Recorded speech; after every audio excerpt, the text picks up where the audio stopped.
Hello guys, welcome back to my channel. तो हम लोगों ने चैप्टर स्टार्ट किया था डाइजेशन एंड एब्जॉर्प्शन। तो डाइजेशन एंड एब्जॉर्प्शन हम लोगों ने स्टार्ट किया था और हम लोगों ने पढ़ते पढ़ते डाइजेस्टिव ट्रैक्ट एलिमेंट्री कैनाल से स्टार्ट किया था। साथ ही हम लोग एसेसरी ग्लैंड भी कवर करते हुए जा रहे हैं। तो सबसे पहले हम लोगों ने माउथ एंड बकल कैविटी पढ़ा, फिर टंग पढ़ा, फिर वॉल्डेयर रिंग टीथ कवर करते हुए फिर हम लोगों ने एलिमेंट्री कैनाल के 4 लेयर देखे, सेरोसा, मस्कुलरिस, सम्यूकोसा, म्यूकोसा। फिर हम लोग माउथ से आगे बढ़ के ईसोफेगस और स्टमक को फिनिश किया। फिर स्टमक के बाद हम लोग स्मॉल इंटेस्टाइन पे गए और लार्ज इंटेस्टाइन को कवर किया। फिर हम लोग आगे बढ़ते हुए लीवर की एनाटॉमी, हिस्टोलॉजी के साथ साथ कैसे वो डाइजेशन में इंपॉर्टेंट रोल प्ले करता है थ्रू द बाइल सिक्रेशन, और गॉल ब्लैडर का जितना भी हम लोग पाथवे वगैरह था बाइल का, वो हम लोगों ने कवर किया। फिर आगे हम लोग बड़े पेनक्रियाज पे गए। फिर पेनक्रियाज से कौन कौन से एंजाइम्स वगैरह सिक्रेट होते हैं ये हम लोगों ने देखा। पेनक्रियाज दो टाइप के होते हैं, एक्जोक्राइनल नेचर भी होता है, शो करता है, और एंडोक्राइनल नेचर भी शो करता है, यानी एंजाइम्स भी सिक्रेशन करता है और हार्मोनल सिक्रेशन भी करता है। तो ये बात हो गई थी पेनक्रियाज की। अब हम लोग आज पढ़ने जा रहे हैं फिजियोलॉजी ऑफ डाइजेशन। बहुत इंपॉर्टेंट है। अभी तक जितना हम लोगों ने पढ़ा, अब इस आगे का मटेरियल बहुत आसान होने वाला है और डाइजेशन हम लोग को बहुत आसानी से समझ में आ जाएगा कि कैसे कौन कौन से एंजाइम्स कौन कौन से मॉलिक्यूल्स को कैसे कैसे डाइजेस्ट करते हैं। तो आज हम लोग बहुत छोटा सा लेक्चर होने वाला है फिजियोलॉजी ऑफ डाइजेशन के बारे में, जो हम लोग कवर करेंगे। तो सबसे पहले आ जाते हैं हम लोग फिजियोलॉजी ऑफ डाइजेशन। तो डाइजेशन जो होता है वो टिपिकली दो टाइप से माना जा सकता है, एक मैकेनिकल डाइजेशन और एक बायोकेमिकल डाइजेशन। तो मैकेनिकल डाइजेशन मतलब क्या है?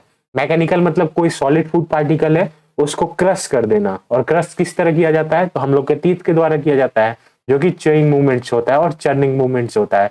तो टिपिकली जो चेइंग मूवमेंट होता है वो माउथ में होता है टीथ के द्वारा, और चर्निंग मूवमेंट होता है वो हमारे स्टमक में होता है थ्रू द पेरिस्टाल्सिस।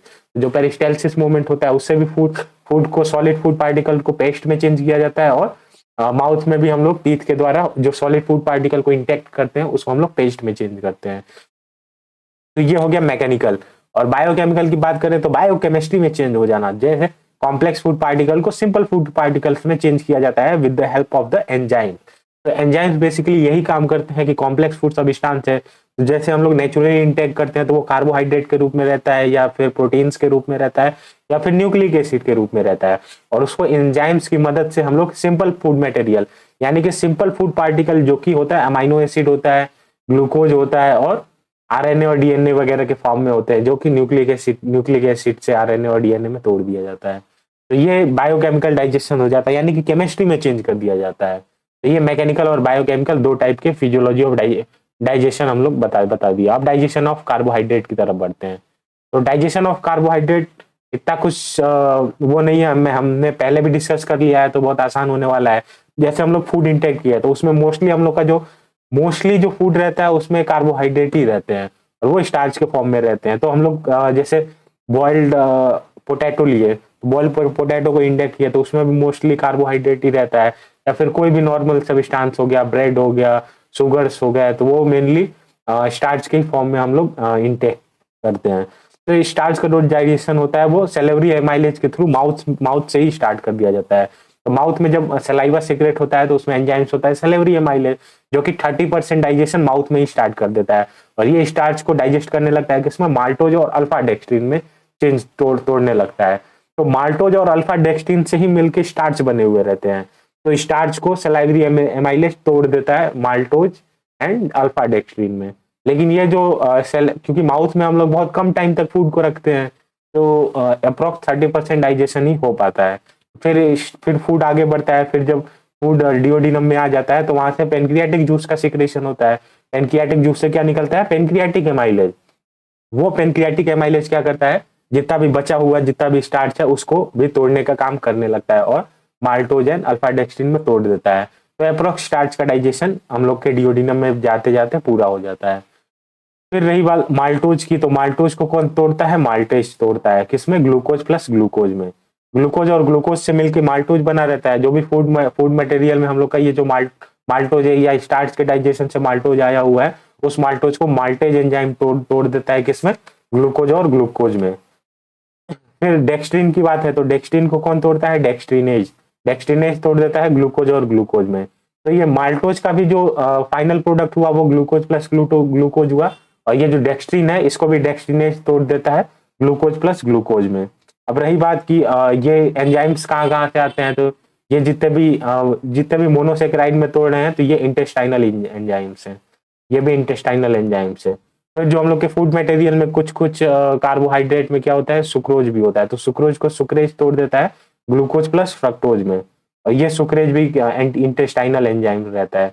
तो इंटेस्टाइन सुक्रेज जो है वो सुक्रोज को तोड़ देता है ग्लूकोज प्लस फ्रक्टोज में, और लैक्टोज को कौन तोड़ता है, लैक्टेज तोड़ देता है ग्लूकोज प्लस गैलेक्टोज में। तो जो माल्टोज बना रहता है ग्लूकोज प्लस ग्लूकोज से बना रहता है, सुक्रोज बना रहता है ग्लूकोज प्लस फ्रक्टोज से बना रहता है, और लैक्टोज बना रहता है ग्लूकोज प्लस गैलेक्टोज से। लैक्टोज मेनली जो है वो मिल्क में पाया जाता है, और ये ग्लूकोज प्लस गैलेक्टोज का बना होता है, जिसको इंटेस्टाइनल एंजाइम जो है वो माल्टेज, सुक्रेज और लैक्टेज तीनों माल्टोज को, सुक्रोज को और लैक्टोज को तोड़ देती है, और डेक्सट्रीन को डेक्सट्रीनेज तोड़ देती है ग्लूकोज प्लस ग्लूकोज में। गौर करने वाली बात यह है कि हम लोग जितने भी फूड पार्टिकल इंटेक करते हैं, या जितने भी फूड हम लोग नॉर्मल फूड आइटम में लेते हैं, उसमें मोस्टली जो होता है वो कार्बोहाइड्रेट का ही बना रहता है, और वो जब डिग्रेड होता है तो ज्यादातर हम लोग को सब्सटेंस देखने को मिलता है वो ग्लूकोज ही देखने को मिलता है। तो ऐसा माना जाता है अप्रोक्स 80% ऑफ द जितना भी कार्बोहाइड्रेट है सब ग्लूकोज के ही फॉर्म में होता है, कुछ कुछ जो होता है वो फ्रक्टोज एंड गैलेक्टोज के फॉर्म में होता है। तो इस तरह ये डाइजेशन ऑफ कार्बोहाइड्रेट पूरा हो जाता है, और हम लोगों ने सिंपल सब्सटेंस ग्लूकोज और फ्रक्टोज और गैलेक्टोज में इसको तोड़ दिया है, और इस तरह कार्बोहाइड्रेट का डाइजेशन पूरा हो जाता है। अब ये ब्लड स्ट्रीम से एब्जॉर्ब होने के लिए रेडी है। फिर अब आगे बढ़ जाते हैं, अब कार्बोहाइड्रेट का डाइजेशन हो गया, अब फैट का डाइजेशन देख लेते हैं। तो फैट की डाइजेशन की बात करते हैं तो सबसे पहले ये किस फॉर्म में रहते हैं, इमल्सिफाइड फैट के फॉर्म में रहते हैं। तो इमल्सिफाइड फैट के फॉर्म में रहते हैं तो इस पे लाइपेज वर्क करेगा, तो फिर लाइपेज वर्क करेगा तो इसको तोड़ देता है डाइग्लिसराइड प्लस फैटी एसिड में। तो डाइग्लिसराइड एंड फैटी एसिड में तोड़ दिया, अब इस पे अगेन लाइपेज वर्क करेगा, क्योंकि फैट बहुत कॉम्प्लेक्स मॉलिक्यूल होता है थोड़ा सा, और उसका डाइजेशन भी इजी नहीं होता है। तो स्टेप वाइज स्टेप चलेंगे, इमल्सिफाइड फैट से लाइपेज ने तोड़ा इसको डाइग्लिसराइड प्लस फैटी एसिड के फॉर्म में।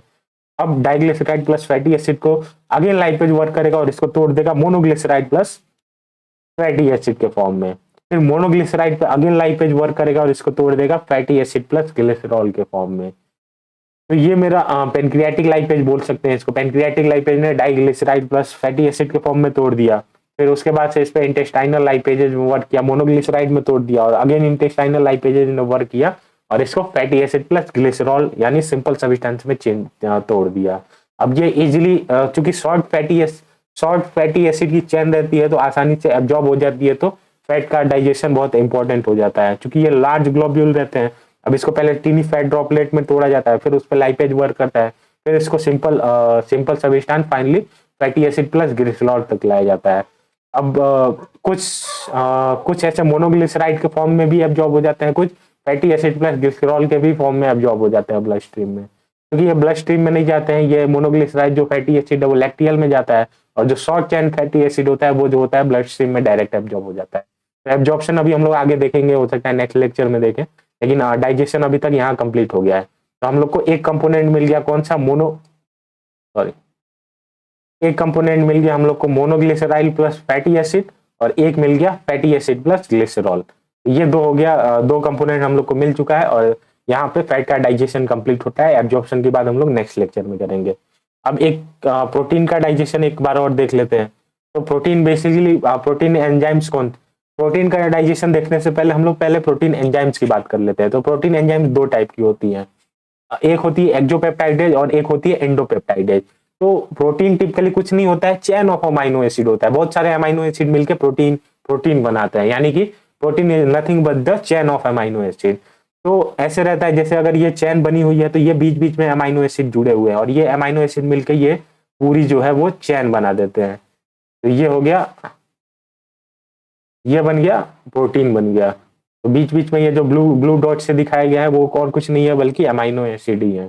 तो अब ये जो एक्सोपेप्टाइडेज होते हैं वो क्या करते हैं, एक्सो यानी कि बाहर साइड से कट करते हैं। तो ये जो लास्ट चेन है, लास्ट जो अमाइनो एसिड है, तो ये कॉर्नर से इसको कट करेंगे, या एक तो बाहर से करेगा या तो इस साइड से कर सकता है। तो ये ऐसे एक्सोपेप्टाइडेज वर्क करते हैं। और एंडोपेप्टाइडेज जो होते हैं वो बीच से कहीं से भी काट सकते हैं, बाहर से नहीं काटेंगे, बीच से कहीं से भी, यहाँ से भी कट कर सकते हैं, यहाँ से भी कट कर सकते हैं, यहाँ से भी कट कर सकते हैं। तो ये जो हो गया वो एंडोपेप्टाइडेज हो गया। तो क्लियर है। और एग्जांपल देख लेते हैं एक्सोपेप्टाइडेज का एग्जांपल कौन कौन सा है। एक तो है अमाइनो पेप्टाइडेज, एक है डाईपेप्टाइडेज और एक है कार्बोक्सी पेप्टाइडेज। और इंडोपेप्टाइडेज में है पेप्सिन हो गया, काइमोट्रिप्सिन हो गया, ट्रिप्सिन हो गया और इलास्टेज हो गया। पीछे मैंने क्लियर कर दिया है कि कौन कौन से स्टमक से सिक्रेट होते हैं। जैसे पेप्सिन वगैरह है तो स्टमक से सिक्रेट होगा। पेनक्रियाज से कौन कौन से सिक्रेट होगा, ये ट्रिप्सिन हो गया, कॉर्बोपेप्टाइडेज हो गया, तो ये सब पेनक्रियाज से सिक्रेट होते हैं। फिर स्मॉल इंटेस्टाइन से कौन कौन से सिक्रेट होते हैं, तो स्मॉल इंटेस्टाइन से भी मैंने बता दिया कि डाइपेप्टाइडेज और अमाइनोपेप्टाइडेज जो है ये इंटेस्टाइन से सिक्रेट होता है, ये डाइपेप्टाइडेज और अमाइनोपेप्टाइडेज। तो ये मैंने टिपिकली बता दिया कि कौन कौन से कहाँ कहाँ से है, तो वो आप प्रीवियस लेक्चर से देख सकते हैं। देखो फिर नोट पॉइंट क्या है, maximum protein digestion occur in stomach.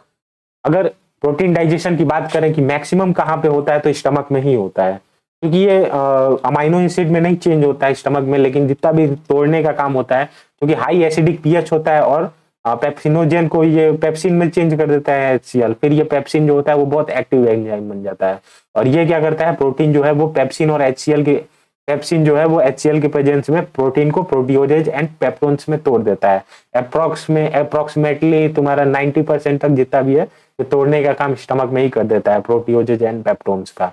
अब आगे देख लेते हैं कि फर्दर क्या होता है फिर इसके बाद से। तो ये जो प्रोटीन अब स्टमक से कहानी आगे बढ़ती है, तो अब हमारे पास क्या है, कुछ प्रोटीन बचे हुए हैं जो अभी भी स्टमक में नहीं टूटे हैं, साथ ही साथ प्रोटियोजेज एंड पेप्टोन्स भी है जो कि स्टमक में तोड़ दिए गए हैं। अब ये आगे बढ़ता है, डिओडिनम में जाता है, वहां से पेनक्रियाज से मेरा ट्रिप्सिन और काइमोट्रिप्सिन आता है जो कि एक्टिवेट हो गए हैं। याद करो, ट्रिप्सिनोजेन एंड काइमोट्रिप्सिनोजेन इनएक्टिव फॉर्म में सिक्रेट हुआ था, उसको कौन सा इंटेरोकाइनेज आके ट्रिप्सिनोजेन को ट्रिप्सिन में चेंज किया, फिर ट्रिप्सिन आगे गया तो वो काइमोट्रिप्सिनोजेन को काइमोट्रिप्सिन में चेंज किया। तो ये हो गया, अब हमारे एक्टिव एंजाइम्स हो गए हैं, और ये मामला चल रहा है डिओडिनम में। अब ये जो प्रोटीन पेप्टोन्स एंड प्रोटियोजेज जो भी आए हुए हैं डिओडिनम में, अब ये क्या करेगा, ट्रिप्सिन एंड काइमोट्रिप्सिन इसको तोड़ने का काम करेगा और इसको ओलिगोपेप्टाइड्स में चेंज कर देगा। तो ओलिगोपेप्टाइड्स की बात करें तो ये अप्रोक्स होते हैं 2 to 10 मॉलिक्यूल्स की चेन होती है अमाइनो एसिड मॉलिक्यूल्स की, तो इसको ओलिगोपेप्टाइड्स बोला जा सकता है। फिर अब ओलिगोपेप्टाइड्स अभी भी कॉम्प्लेक्स स्ट्रक्चर है, तब इस पर वर्क करेगा कौन सा, अमाइनोपेप्टाइडेज और कार्बोक्सीपेप्टाइडेज। अमाइनोपेप्टाइडेज जो है इंटेस्टाइनल जूस से आया हुआ है, और कार्बोक्सीपेप्टाइडेज जो है वो पेनक्रियाटिक जूस से आया हुआ है। तो ये ओलिगोपेप्टाइड पर वर्क करेंगे और तोड़ने का काम करेंगे, ताबड़तोड़ तोड़ेंगे और इसको डाइपेप्टाइड और अमाइनो एसिड में चेंज कर देंगे। तो थोड़े तो अमाइनो एसिड मिल गए, लेकिन अभी भी डाइपेप्टाइड्स यानी कि दो मॉलिक्यूल्स की चेन अभी भी है। तो अब इसको फर्दर तोड़ना है, तो डाइपेप्टाइड्स को तोड़ने का काम करेंगे डाइपेप्टाइडेज, क्योंकि डाइपेप्टाइडेज जो है वो इंटेस्टाइनल जूस से सिक्रेट होते हैं। तो डाइपेप्टाइडेज को तोड़ के फर्दर जो है वो amino acid plus amino acid बना देंगे। तो ये हमारा हो गया फाइनल प्रोडक्ट, प्राप्त हो गया amino acid and amino acid. अब इसकी एब्जॉर्प्शन की बात हम लोग नेक्स्ट लेक्चर में करेंगे। अब हम लोग ये कवर हो गया, अब डाइजेशन ऑफ न्यूक्लिक एसिड देख लेते हैं एक बार। हम लोगों ने कार्बोहाइड्रेट कवर किया, फाइनल प्रोडक्ट मिला हम लोग को glucose plus galactose, glucose plus fructose, यानी ग्लूकोज फ्रक्टोज गैलेक्टोज। तो ये हम लोग को फाइनल प्रोडक्ट मिला किसमें, कार्बोहाइड्रेट के डाइजेशन में। फिर हम लोग प्रोटीन पे आए, तो प्रोटीन पे हम लोग को सिंपल अमाइनो एसिड मिल गया, जिस amino acid is the building block of the protein. तो जो हम लोग का basic building block amino acid था वो हम लोग को मिल गया। अब हम लोग न्यूक्लिक एसिड में बात करते हैं। तो न्यूक्लिक एसिड में क्या होता है, आरएनए टिपिकली होता है आरएनए एंड डीएनए के फॉर्म में। तो आरएनए एंड डीएनए पे वर्क करेगा क्या, न्यूक्लियेज। तो न्यूक्लियेज वर्क करेगा, न्यूक्लियस कहाँ से सिक्रेट होता है, तो पेनक्रियाटिक जूस से सिक्रेट होता है। ये वर्क करेगा आरएनए एंड डीएनए को न्यूक्लियोटाइड में चेंज करेगा, न्यूक्लियोटाइड में बोल रहा हूँ। अभी इस न्यूक्लियोटाइड पे न्यूक्लियोटाइडेज वर्क करेगा। न्यूक्लियोटाइडेज जो है वो इंटेस्टाइनल जूस से सिक्रेट होता है। ये न्यूक्लियोटाइडेज जो वर्क करेगा न्यूक्लियोटाइड पे, इससे फाइनल प्रोडक्ट हम लोग को मिलेगा न्यूक्लियोसाइड में मिलेगा। फिर न्यूक्लियोसाइड पे न्यूक्लियोसाइडेज वर्क करेगा, तो फाइनल प्रोडक्ट हम लोग को nitrogen base plus pentose sugar mill जाएगा, जिससे आरएनए एंड डीएनए बना होता है। तो आरएनए डीएनए टिपिकली बना होता है nitrogen base and pentose sugar से। तो हम लोग जेनेटिक्स वगैरह में हम लोग पढ़ते हैं कि इसका स्ट्रक्चर वगैरह क्या होता है, या बायोमोलिक्यूल चैप्टर में पढ़ते हैं। यहाँ इतना डीप नहीं जाऊंगा, बस ये जानना है कि डीएनए एंड आरएनए का बिल्डिंग ब्लॉक रहता है nitrogen base plus pentose sugar, इससे मिलकर न्यूक्लियोसाइड बनता है। फिर उसमें फॉस्फेट ग्रुप ऐड हो जाता है, न्यूक्लियोटाइड बनता है। फिर न्यूक्लियोटाइड की चेन जो होती है वो आरएनए एंड डीएनए बनती है। यही सिंपल सा प्रोसेस रहता है, लेकिन जो बेसिक यूनिट है जो nitrogen base and pentose sugar वो हम लोग को मिल चुका है। नाइट्रोजन बेस भी दो टाइप का होता है, प्यूरिन होता है और पायरिमिडिन होता है। जो भी होता है, जो भी रहेगा इसमें से अलग हो जाता है।